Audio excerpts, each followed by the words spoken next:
Dear Heavenly Father, as I speak, may my voice decrease and your voice increase. May the people get an understanding of your words and not my words. Amen. Welcome back. Welcome back. Welcome back. Welcome back to the channel. Hope you guys had a wonderful week. Hope you guys had a wonderful couple of days since the last video. Last video we talked about me just giving my channel back to Jesus, pretty much giving my life back to Jesus. And I'm new on this sharing my faith publicly, but you know, walk with me, talk with me, encourage me, and I'm gonna encourage you. Feel free to comment and do what you do, man. If you like the video, hit the like button. And if you're new to the channel, I like to say welcome. Welcome, welcome, welcome. And if you're not new to the channel, I like to say welcome back. Welcome back.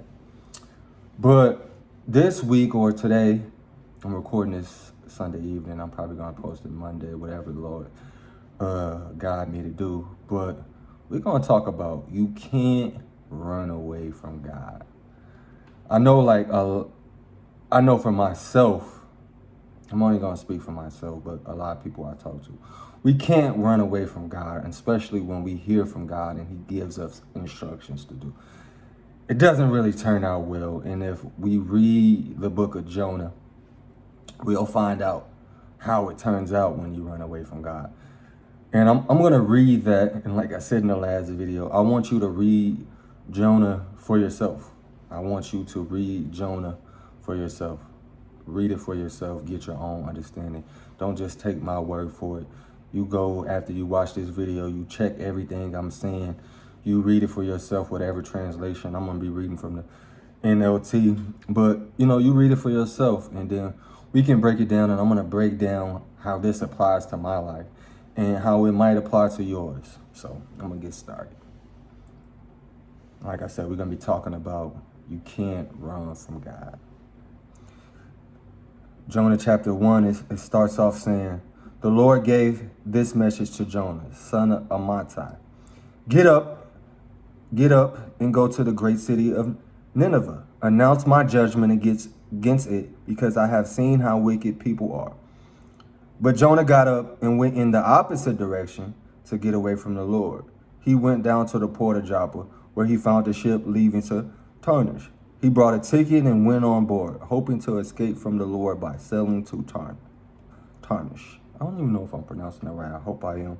But like I said, you read for your own understanding. But the Lord hurled a powerful wind over the sea, causing a violent storm that threatened to break the ship apart. Fearing for their lives, the desperate sailors shouted to their gods for help and threw the cargo overboard to lighten the ship. But at this time, Jonah was sound asleep down in the hole. I'm going to pause right there. I'm going to pause right there because when God gives you instructions, we got to follow them. In verse 1, he says that the Lord gave this message to Jonah, son of Amittai. Get up. Get up. He call to action. Get up. And tell the people of Nineveh that my judgment is coming against them. You know what I mean? And what Jonah did, what like a lot of us do, and I'm including myself in this, we go the opposite direction. We don't go where God wants us to go. We start leaning on our own understanding. We start going, he told us to get your channel to YouTube and talk about him and share his word. You start talking about yourself. You start talking about celebrities. You start talking about all this type of stuff. I'm talking to me first. He gave you instructions, but you turn the opposite way and go down to the shipyard and get on the ship. And what I like also It said, but the Lord hurled a powerful wind over the sea, causing a violent storm that threatened to break the ship apart.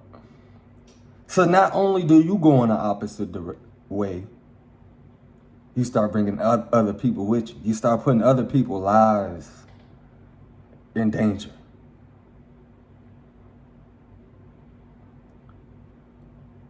You get what I'm saying? And it threatened to break the ship apart. We try to hop on these ships. We try to hop on what's common. We try to get around people, and we're not doing what God told us to do. And when this storm comes, this ship that we created or this ship that we got on is about to be broke apart. Just because we didn't do what God said we was going to do. And the people on the ship, the sailor is going to see the storm before you do. Because at the end of that, in verse 5, it said, but at this time, Jonah was sound asleep down in the hold. So he was in the bottom of the ship, asleep. He wasn't even worrying about the storm that was coming. He got on your ship, you got on somebody's ship, and you act like nothing happened. We done all been there. You got in that relationship and you living in, and you act like nothing happened.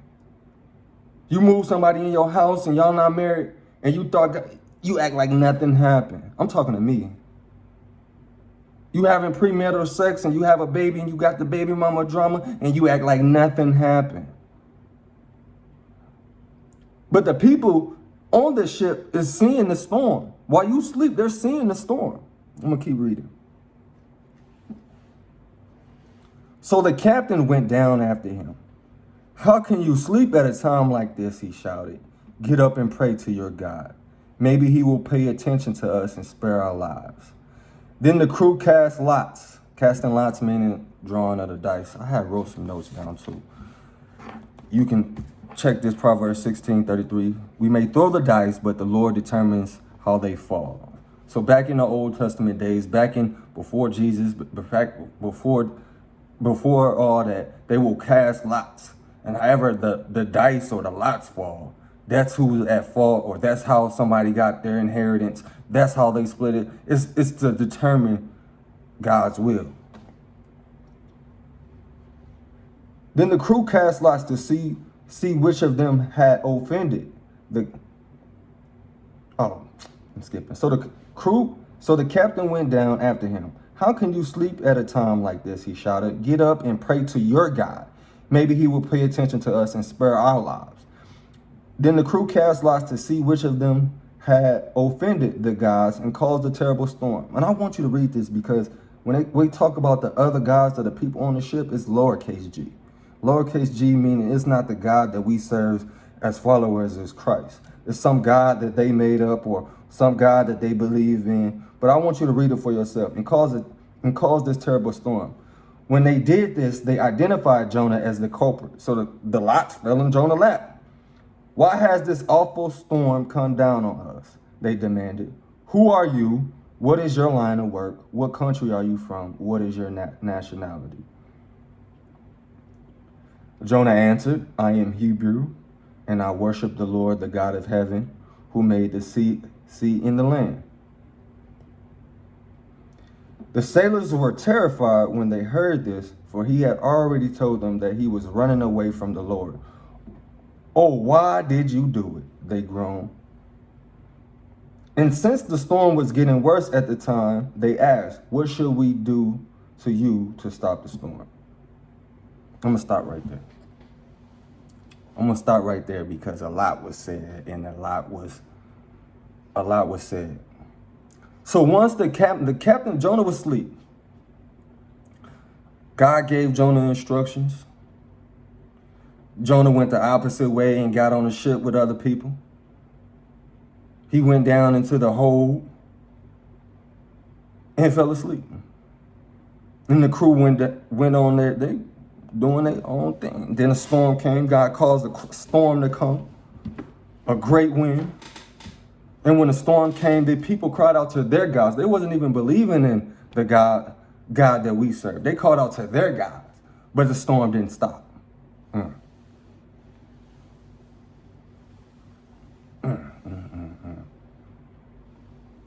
So it took the captain to go down and wake Jonah up. And the captain asked, how can you sleep and we in the middle of a storm? So when you going into somebody's ship, when you bringing other people into your mess, when you're bringing other people into your disobedience, when you're bringing other people into your thing, they're going to come to you and ask you, how can you live your life? How can you sleep? How can you not pay attention and we're in the middle of a storm? I'm going to need you to call your gods. And first of all, who are you? You ain't even supposed to be on this ship. Have you ever been in a situation where somebody you doing what God ain't tell you to do, and you tried to hide behind somebody and they got on the ship and they like, man, I don't even know who he is. I don't even know who he is. Who are you? I've been taking this journey. Who are you? Yo, I'm Donovan. I'm a child of God. We'll call on them because we in the middle of a storm. So you have to understand, because we all been those people who we done been the people, the sailors, we done been Jonah. You feel me? And if you're Jonah, if you're trying to run away from God and you know you're trying to run away from God, because he said it. He said it in, hold on.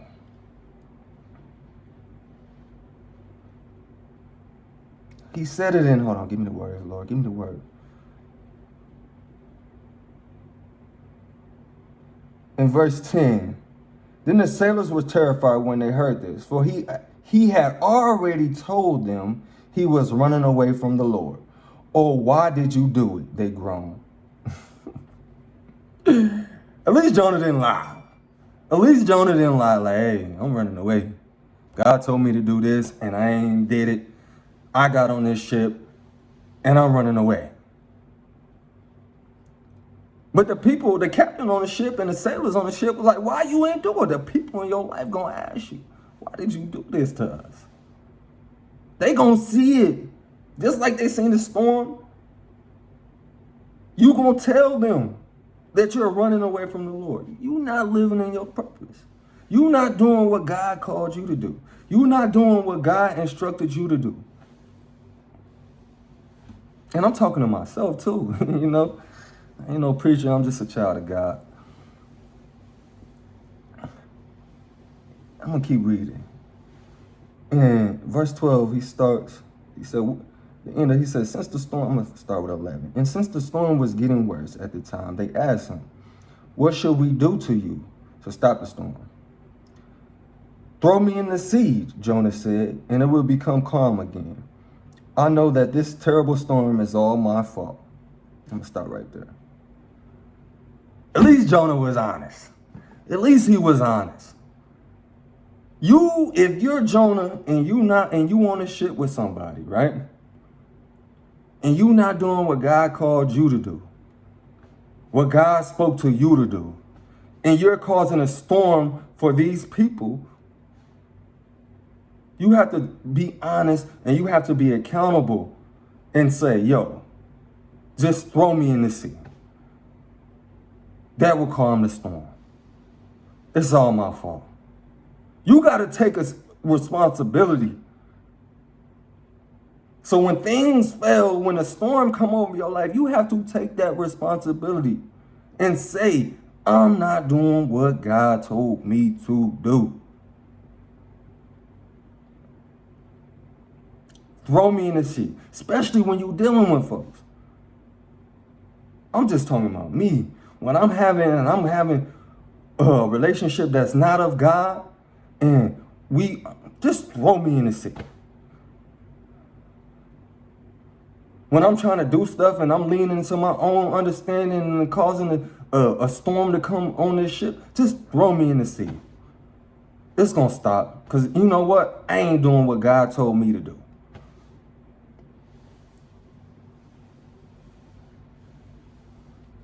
Let's keep reading. Verse 13. Instead, the sailors rowed even harder to get the ship to the land. Instead, the sailors rowed even harder to get the ships to the land. But the stormy sea was too violent for them, and they couldn't make it. That's why I tell y'all to read. Then they cried out to the Lord, capital L, Jonah's God. Oh Lord, they pleaded, don't make us die for this man's sins, and don't hold us responsible for his death. Oh Lord, you have sent this storm upon him for your own good reasons. I'm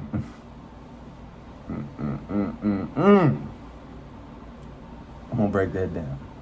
Instead, so Jonah tells him, hey, it's my fault, throw me in the sea.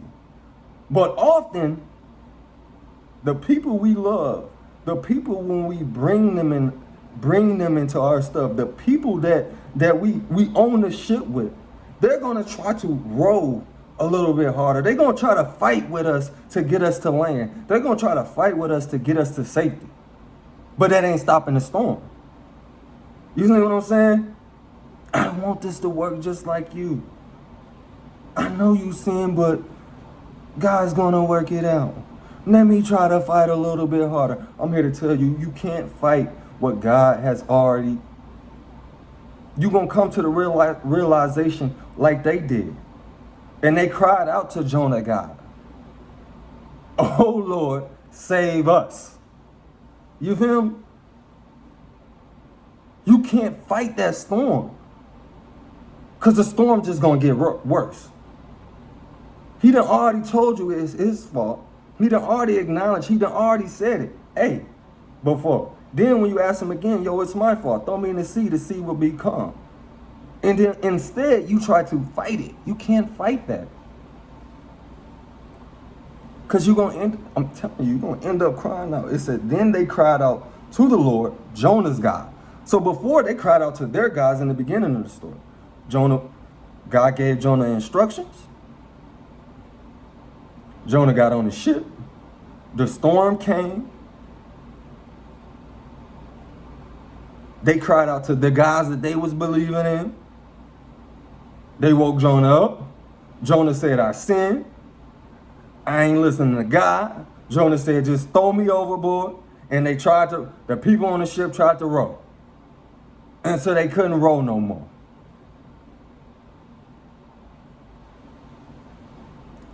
Verse 15.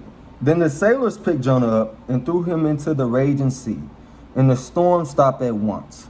The sailors were awestruck by the Lord's great power, and they offered him a sacrifice and vowed to serve him.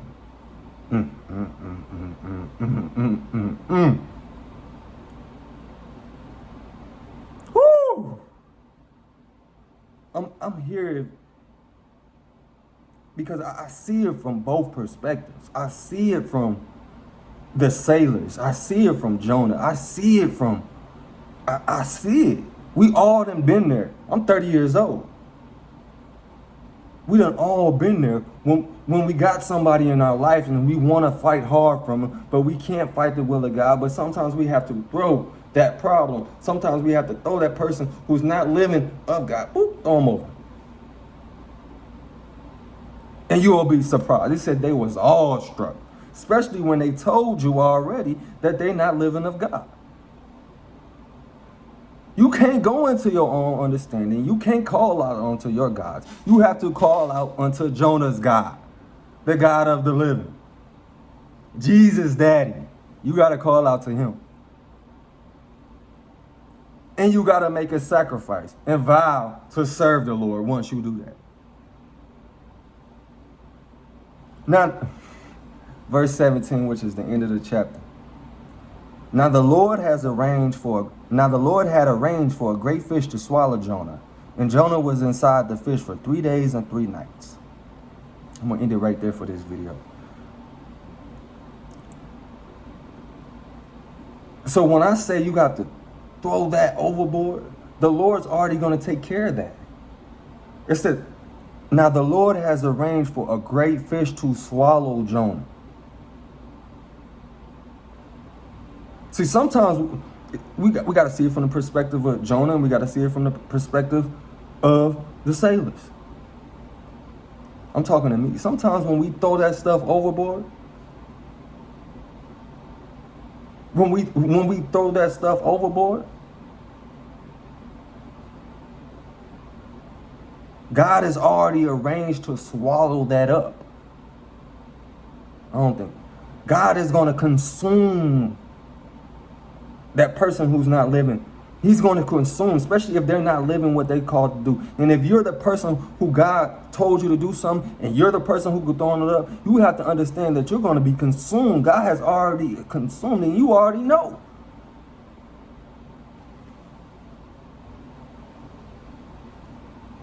You already know. And that's way different, because if you go back in verse, hold on, what verse is that? Verse 5. Fearing for their lives, the desperate soldiers shouted to their gods for help and threw the cargo overboard to lighten the ship. So they already tried to throw what they wanted to over. If we throw this over, maybe it'll make the storm go away. No, you have to throw the problem. You have to throw the person who's not living according to God over. And call out to God and serve him and make a sacrifice in your life. And if you're Jonah, you have to be, throw me. That's going to calm the storm.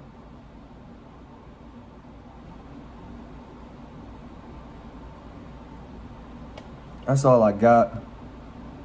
I hope that y'all hear what I'm trying to say. I hope that if you're Jonah, you understand that you can't run away from God. If you're the sailors and somebody get on your ship, you can't run away from God.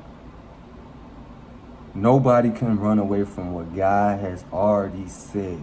Nobody can run away from what God has already planned.